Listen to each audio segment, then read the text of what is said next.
اعوذ باللہ من الشیطان الرجیم، بسم اللہ الرحمن الرحیم۔ السلام علیکم ورحمۃ اللہ وبرکاتہ۔ آج میرے والد صاحب کو انتقال کیے ہوئے دوسرا جمعہ ہے۔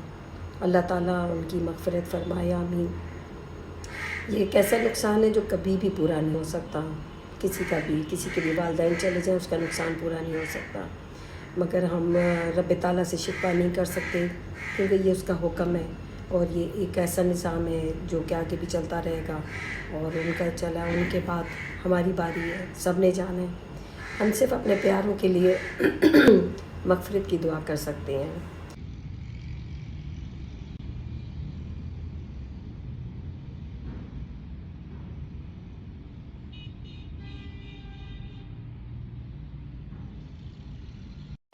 تو یہ جو دعا میں نے آپ کے ساتھ ابھی شیئر کی ہے، ہمیں اسی کو پڑھنا ہے، تمام مومنین و مومنات اور مسلمین و مسلمات اور جو ہمارے پیارے گزر گئے جس میں میرے والد صاحب بھی ہیں۔ اللہ تعالیٰ ان سب کی بخشش فرمائے، ان کی مغفرت کرے، ان کے گناہوں کو معاف کرے، ان کی رہنے کی جگہ کو خوبصورت بنا دے، جنت کے باغ کا ایک ٹکڑا بنا دے، یہاں سے بہتر گھر والی، یہاں سے بہتر گھر عطا کرے، اور اللہ تعالیٰ عذاب قبر اور عذاب النار سے بچائے اور جنت الفردوس میں جگہ عطا کرے، آمین۔ اور اسی بات سے لے کے میں آگے دوسری بات شروع کرنا چاہتی ہوں کہ جب میرے والد صاحب کا انتقال ہوا تو موسٹلی لوگوں کو لگا کہ شاید ہمیں ان سے پیار نہیں ہے، یا ہمیں ایسا ان کو لگ رہا ہوگا کہ شاید ہماری جان چھوٹ گئی ہے۔ اللہ معاف کرے، ایسا کچھ بھی نہیں تھا۔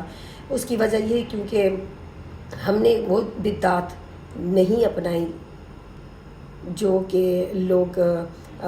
فوت ہو جانے پر اور اس کے بعد دفنانے کے بعد جو کرتے ہیں، ہم ہر قسم کی بدعات سے دور رہے۔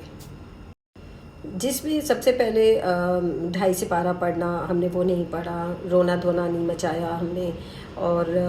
کیونکہ اللہ کی چیز تھی، اللہ کے حکم سے واپس چلی گئی، اس کی امانت تھی۔ اور پھر ہم نے سپارے نہیں پڑھوائے، ہاں جو آ رہے تھے وہ پڑھنا چاہ رہے تھے، ان کی مرضی تھی، لیکن ہم فورسفلی کسی کو نہیں بول رہے تھے، اور ہم صرف مغفرت کی دعا کرنا چاہ رہے تھے، اور وہی کرتے رہے، اور سب کو وہی دیا ہے کہ وہی پڑھیں، کیونکہ ان کو اس وقت اسی چیز کی ضرورت ہے اور کسی چیز کی نہیں۔ کل ہم نے نہیں کہ اس میں بہت لوگوں نے ہمیں برا اس بارے میں کہا، ہم تیجے کے 7ویں کے ایسے کسی چیز کے حق میں نہیں ہے جو ہمارے نبی صلی اللہ علیہ وسلم سے ثابت نہیں ہے، نہ ہی 40واں، نہ ہی برسی۔ تو اللہ تعالیٰ ہمیں ایسی بدعات کرنے سے بچائے اور سب کو بچائے، کیونکہ جب نبی کریم صلی اللہ علیہ وسلم نے کہہ دیا ہے کہ جب انسان یہاں سے چلا جاتا ہے تو اس کے ساتھ اس کے اپنے اعمال جو اس نے بہترین کیے ہوتے ہیں وہی جاتے ہیں، باقی کچھ بھی نہیں جاتا۔ تو ہم جتنا بھی پڑھا لیں، وہ اگر اس کا سب سے پہلے میں ایک حدیث آپ کو بتا دیتی ہوں، صحیح مسلم کی حدیث ہے 4223 کہ نبی کریم صلی اللہ علیہ وسلم نے فرمایا کہ جب انسان چلا جاتا ہے تو اس کے ساتھ صرف اس کے 3 چیزیں ساتھ ہی رہ جاتی ہیں۔ ایک وہ جو اس نے بہترین اعمال خود کیے، اس نے بہترین صدقہ جاریہ کیا، یا اس نے کسی کو اچھی تعلیم دی، دینی تعلیم دی، کوئی بھی اچھی بات اس کو سکھائی وہ، اور پھر اس کے بعد جو اچھا نیک بیٹا ہے وہ ان کے لیے بہترین صدقہ جاریہ ہے۔ اور اسی طرح ابو ہریرہ رضی اللہ عنہ سے ثابت ہے سنن ابن ماجہ کے اندر کہ ایک آدمی کا درجہ بلند کیا جا رہا تھا، اس نے پوچھا ایسا کیوں، تو انہوں نے کہا میں نے تو ایسا کیا کیا، تو انہوں نے کہا تمہاری اولاد تمہارے لیے مغفرت کی دعا کر رہی ہے۔ تو یہاں پہ یہی بات ثابت ہوگی کہ مغفرت کی دعا ان کو سب سے زیادہ لگے گی۔ تو بہتر ہے کہ ہم سب سے پہلے اچھی اولاد بن جائیں، اور نیک اولاد بننے کے لیے ہمیں اپنے فرائض کو پورا کرنا ہے، دینی بھی اور دنیاوی بھی۔ ایسا نہیں ہے کہ ہم لوٹ مار کرتے رہیں اور لوگوں کے حق پہ ڈاکہ ڈالتے رہیں، ان کی زمینیں ضبط کر لیں، جائیدادیں ضبط کر لیں، اور اس کے دلوں میں نفرتیں رکھیں، لوگوں کو تانے اور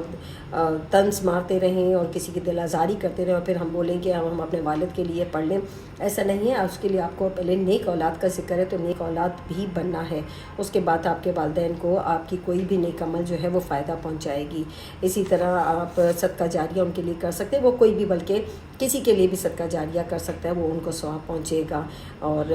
یہ بھی صحیح بخاری کی ایک حدیثوں سے ثابت ہے، سعد بن عبادہ نے بھی اپنی والدہ کے لیے ایک پورا باغ جو تھا وہ صدقہ جاریہ میں عطا کر دیا تھا۔ تو اس طرح کے معاملات کریں گے تو والدین کے لیے آگے ان کی قبر میں ان کو فائدہ پہنچائے گا۔ اب یہاں دوسرا مسئلہ یہ ہے کہ فاتحہ پڑھنا، جو کہ سب سے غلط ایک بدعت چلی آ رہی ہے، کیونکہ آپ دیکھیں کہ فاتحہ کے اندر پڑھتے ہیں سورہ فاتحہ اور تینوں کو، اور